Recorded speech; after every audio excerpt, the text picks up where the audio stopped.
Hi, my name is Larry Benjamin, and I'm here to give a review of the Tesla Model 3 that I rented for 24 hours. I feel it's important to see and drive the car in person before committing to buy. I'm not a Tesla fanboy and have in fact only owned internal combustion engine cars, a couple of hybrids, and even a turbo diesel. These have been American, Japanese, and German-made cars.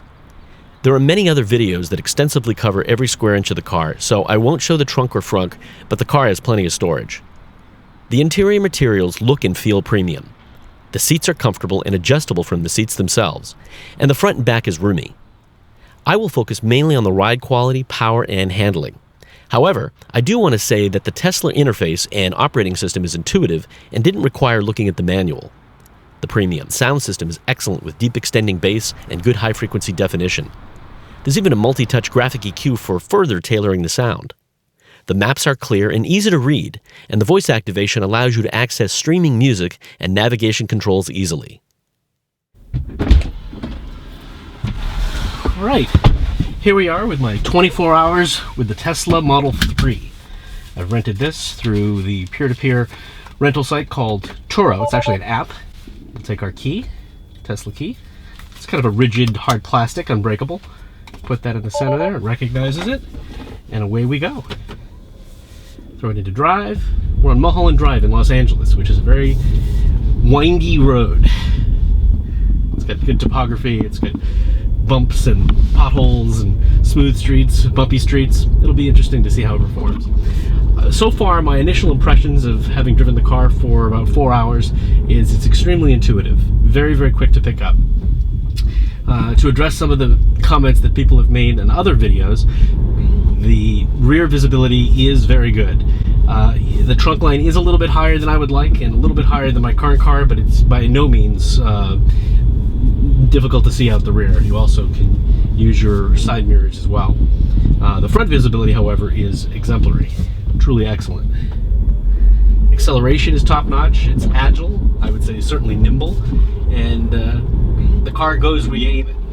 It basically, it's like an arrow. It just kind of whoosh, whoosh.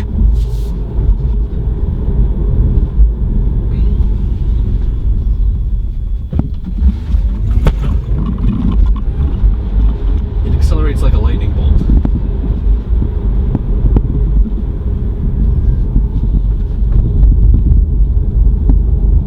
My current car is an Audi S3, so it's a very sporty car. This is similar in terms of the performance. Some have said that the ride is firm. I don't think it's overly firm. It's sporty, but it's comfortable. It's not road punishing by any stretch. You feel the topography of the road. The steering is certainly nimble, and you have multiple selections for making the steering more stiff, more sporty. Let's do that. And we'll go to driving, and we'll go to comfort, which is really a much looser steering.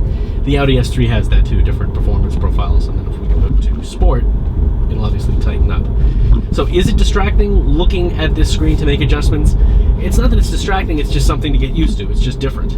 I don't find the speedometer and the status of the car, the charge, distracting whatsoever. I mean, it's no different than, matter of fact, it's better having it in your periphery than looking through your steering wheel at gauges. And I find the lack of clutter in front of you wonderful. Alright, so we're on Mulholland right now. We're going to just kind of wind around this road and be aggressive and chuck the car into corners. See how it handles. It's very, very easy to get this up to speed quickly.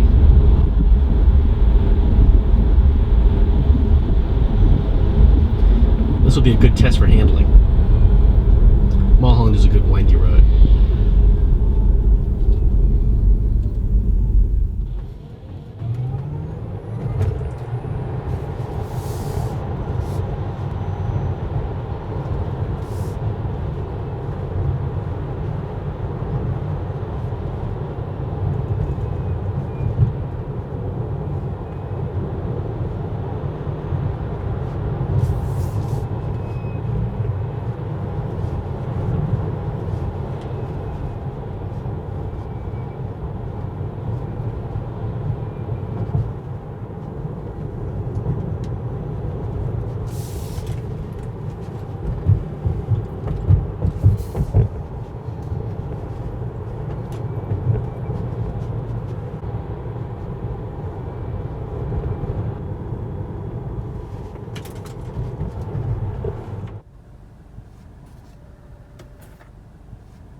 So here I have to look through the steering wheel. I have to look down to see the gauges.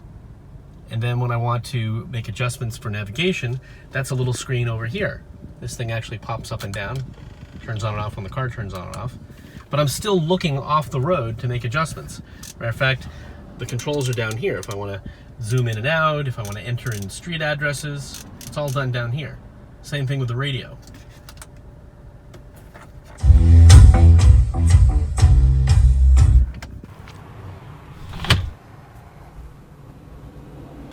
Many people have expressed concern over the fact that everything is done through the center touchscreen. The fact that there are no gauges actually is freeing. You have a much better wide-angle view through the windshield. Visibility out of the rear of the car from the rear view mirror is good, although the trunk line is higher than I'm used to. The seat warmers heat up in 15 seconds and offer 3 levels of warmth.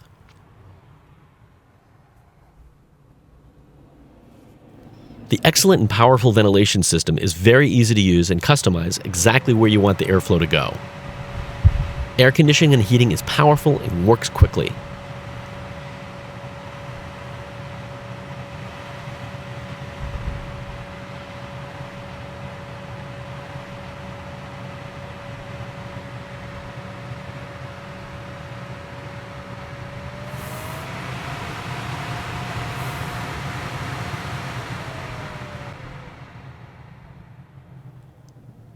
Adjusting the mirrors is accessed on the touchscreen and then carried out with the 2 thumb wheels.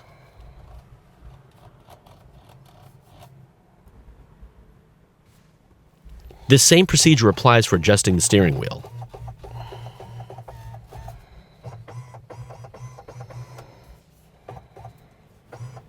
Opening the door is accomplished with a little button on the handle. There is room in the front for 2 smartphones, and there are 2 USB ports in the back seat. The interior is put together well with an expansive glass roof that is UV and infrared blocking. I never felt heat from the roof beaming in. Pairing your smartphone with the car is only required once and is a fairly easy affair.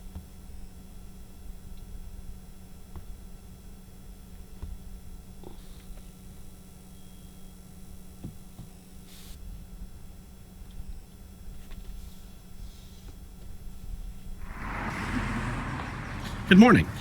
This is day 2 of the 24-hour Model 3 rental. And I've been topping it off overnight with the 110. So just approach this area here. The windows fold out. And you can see I've just been kind of adding some power before I return it. And all you do is walk up to the charger and push this little button on top. Pull it, tap the cover. That's it. So right now I'm supercharging because I need to return the rental with full voltage.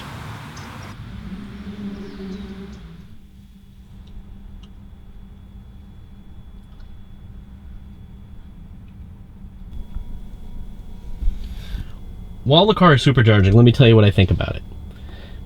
I've had it for 24 hours and I think it's a great car. I don't feel like there are any compromises. The car handles really well, it's fast, it has great torque, great pickup, great passing speeds on the freeway.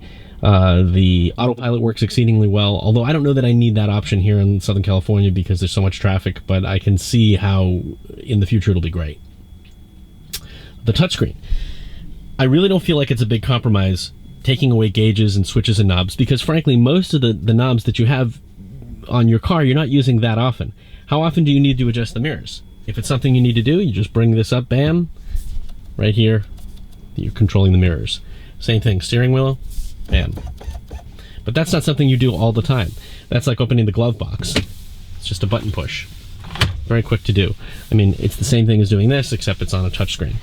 I really don't find the touchscreen distracting. Even using the excellent navigation, it's always in your periphery. And it's no different than my Audi, which has a little smaller screen here, so I'm looking off. The backup camera is helpful, although has a fisheye look to it and is not quite high definition in resolution, but larger in size than most cars. Now turn left onto Howard Hughes Parkway.